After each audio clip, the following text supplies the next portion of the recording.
Palm Mute Maniac here. We are playing There Are No Orcs, even though there are tons of orcs. I've already done the humans in our first Let's Play series. I am now gonna work through the demons, and demons are strong by accident.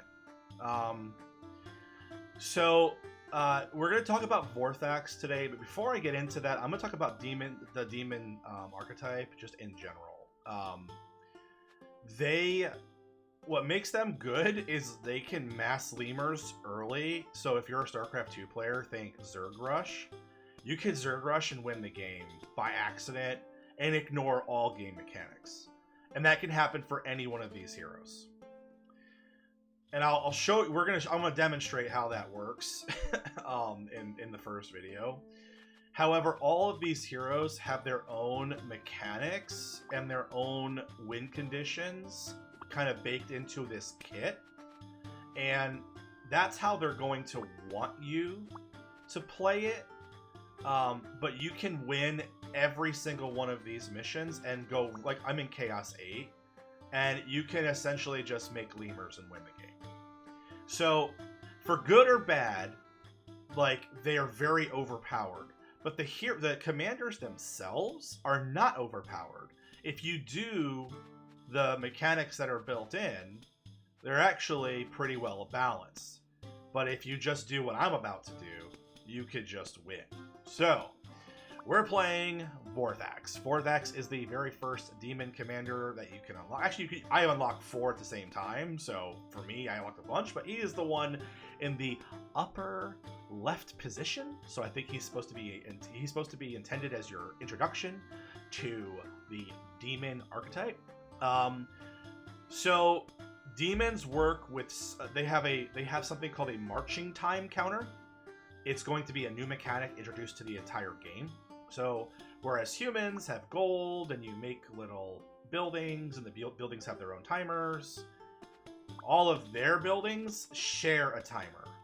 And there is a surge and then a sacrifice. So it goes tick, tick, tick, tick, tick, surge, tick, tick, tick, tick, tick, sacrifice.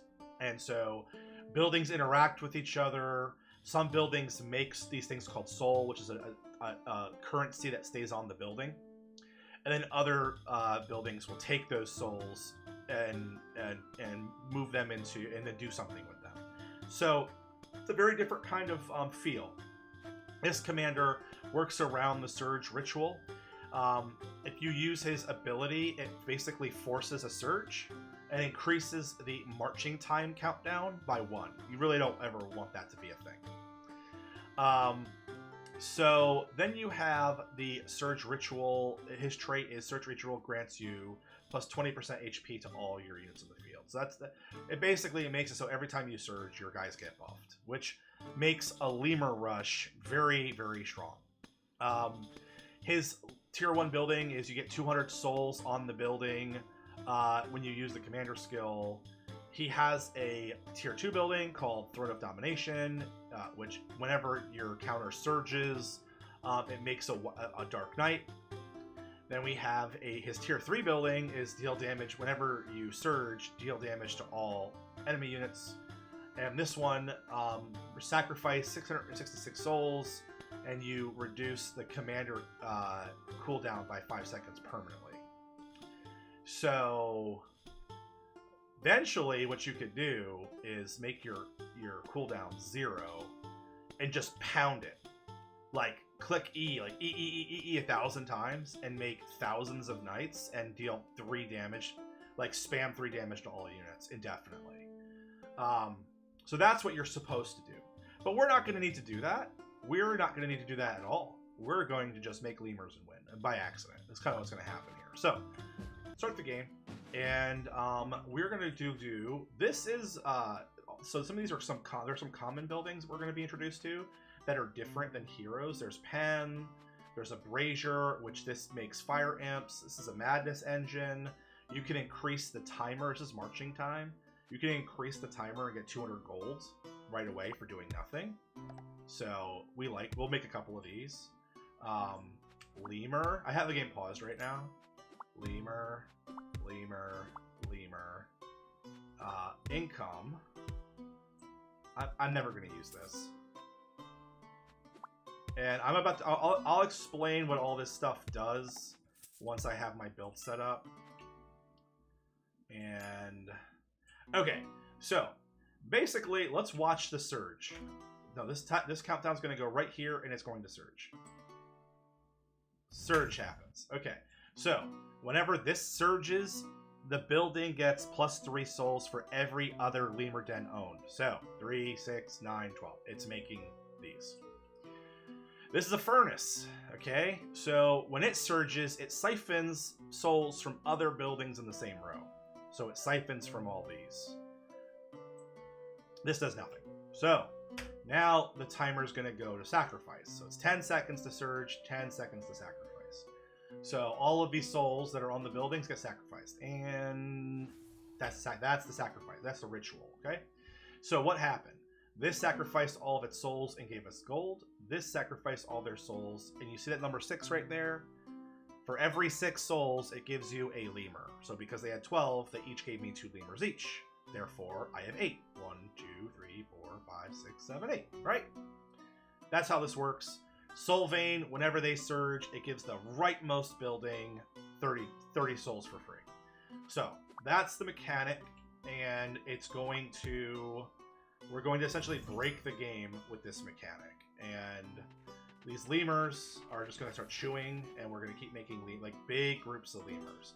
Whereas humans will, each building will spawn their human based units one at a time, and you really can't sync the timers. At least I haven't been able to.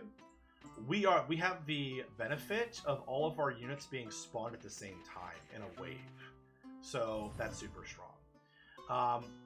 Furnace is so there's different strategies you can deploy. This gives us free money. This gives us free money, but when we sell the building, it makes our timer a little slower. But that's not going to really matter in the long run for us because we're going to mass lemurs. So that's how we're rolling. And lemur, soul, and a furnace. So 90 souls will be 180 gold. Okay, so we killed our first building by accident because lemurs are broken. There's some unique relics as well in the demon commanders. This is the worst one. If there is a unit summoning, so basically sacrifice no longer needs souls, but you can only summon one unit at a time. This pretty much ruins your builds. You don't ever want this freaking thing. This just gives you free imps. So I might as well use it so you can see how it works. So if I put a brazier here, this is a siphon building. It doesn't make its own souls. So that means that when we go to the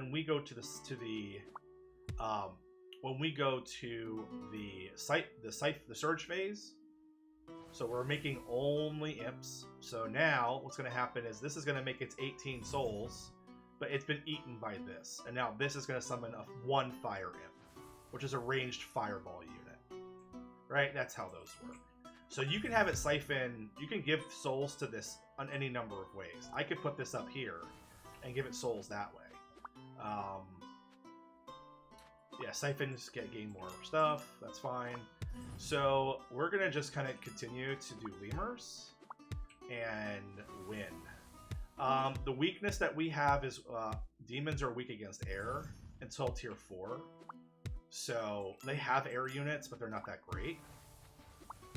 So for us, we just want to win before we have to worry about air.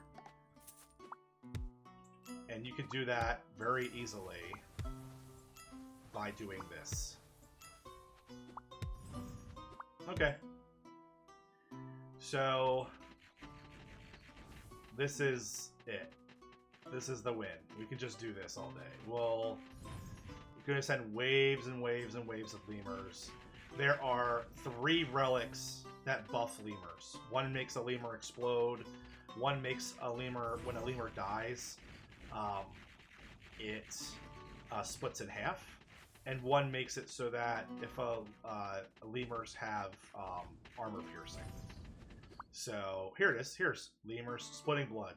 Lemurs split into 2 lemlings upon death. And we get some free lemur buildings. So when we upgrade, we'll be able to place those. But we won't need to do that. Because now, when they die, that's these little puddle dudes. Those are lemurs, and they're broken. If I don't do this, then we have to play the game for real. But I'm just going to show you that you don't really need to play the game. You could just do this and win every match, provided you keep getting lemurs. So that is essentially how these work. Demons are particularly bad against dwarves. Dwarves have a lot of air units, so bad is in air quotes. You can still lemur rush them, but you know, we'll see it for the next time. So anyway, I didn't really demo Vorthax the way he's supposed to play, but that's just how it goes with these guys. I'll end this here, and the next video we will play Zerth, and it'll actually be more lemurs this time. The rest of the heroes, I'll try to play them the way they're supposed to be played, all right? But Vorthax is like, it's almost like you don't... The Surge Ritual trait makes it so all those lemurs are getting additional HP the longer they're out. So it really makes the lemur build work very well. It's so strong you don't need to do anything else. So, all right, guys, that's it for this one, and I'll see you in the next one.